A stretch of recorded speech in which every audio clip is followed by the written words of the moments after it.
खाकीतला माणूस. खाकी वर्दीतल्या माणसाला बघून प्रत्येकाच्या मनात वेगवेगळे विचार उत्पन्न होतात.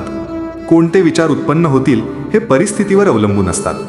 सहसा हे विचार घृणात्मक असतात, हे झोंबणारं सत्य आहे. याला कारण पण काही खाकीधारक मंडळीच आहेत. पण सरसकट सर्व खाकी वर्दीला त्याच नजरेने पाहणं हे फार चुकीचं आहे असे मला वाटतं.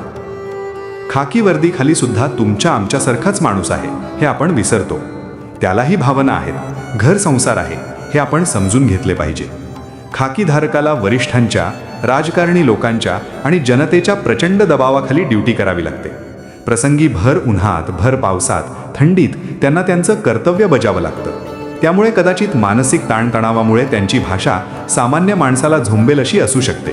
पण त्यामागचं कारण सामान्य माणसाला समजून घेणं गरजेचं आहे.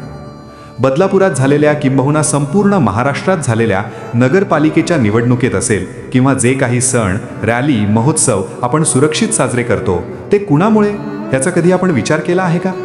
त्यांच्या कडेकोट बंदोबस्ताने शहरात कुठेही अनुचित प्रकार घडला नाही हे आपण मान्य केले पाहिजे. पोलिसांना दुहेरी भूमिका पार पाडावी लागते. काही अनुचित प्रकार घडू शकतो अशी परिस्थिती उत्पन्न होऊ पाहते आहे. अशा वेळेस जमावाला शांत करण्यासाठी कधी प्रेमाने तर कधी कठोर पावलं उचलून परिस्थिती नियंत्रणात आणावी लागते. आणि हे काम त्यांनी फार शिताफीने केलेलं आपल्या दिसून येते. बदलापूर शहरात निवडणूक प्रक्रिया निर्विघ्न पार पाडल्याबद्दल सर्व खाकी वर्दीतील मंडळीला मानाचा मुजरा.